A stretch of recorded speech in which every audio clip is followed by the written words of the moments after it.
Hi guys, today's video is going to be not too long and it's going to be on Venezuelan rudimental drumming. So I have this book, Rudimental Grand Tour. You can get it from Mel Bay or wherever Mel Bay sells books. And it's got 22 different types of rudimental drumming in it. This is not one of those types because I don't know that much about it. Today we're going to play the number 9 from their duty from 1912 called Tropa de Banderas.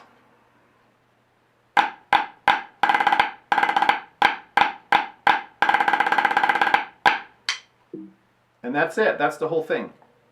I don't really know that much about it. There's no explanation of rudiments in this book. This is the only book on Venezuelan drumming that I've ever found.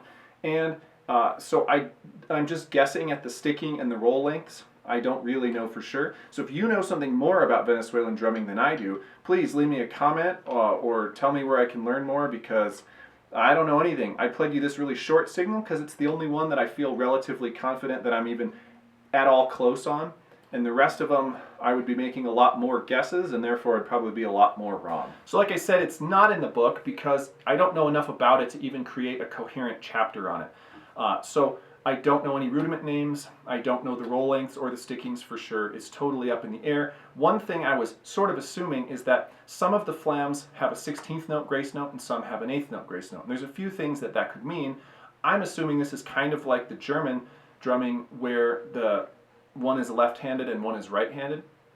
It could be that one's a flam and one's a charge stroke, but they also have some very prominent spots in the duty where you have a 32nd note preceding a downbeat, which looks like more of an open flam or charge stroke type situation. So I'm thinking that these different looking flams are just different hands, because again, I think that the Germans or the Prussians at some point did it that way, and this just might be copying that. I don't think the signals are the same. They're not taken from the Prussian duty or anything. So, but again, I'm just guessing. And if you know anything about Venezuelan rudimental drumming, let me know. Now, I have a story about Venezuela that has really nothing to do with drums, except that I'm involved in a roundabout way. So I used to have this student who I will not name for security purposes, and he used to work for the State Department in IT or something. I don't think he was a spy. I don't think he was a spy. I don't know. But anyway, he randomly applied for a visa to go to Venezuela, and he got it. And it was shocking to everyone who knew him, because they don't give visas to Americans very often because they don't like us, right? So he got a visa, and he was supposed to go down to our embassy and take care of some phone lines or I don't know, Ethernet cables or something, you know, because they repeatedly get, you know, compromised and have to be changed out to make sure that they're not giving information away. You know, State Department kind of thing.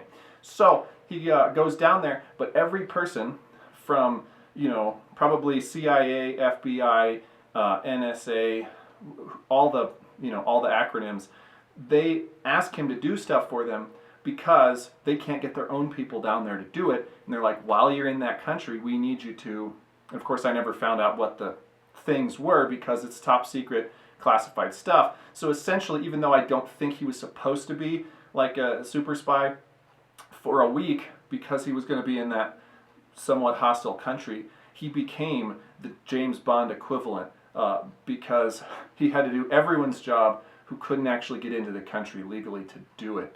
I exaggerate a lot.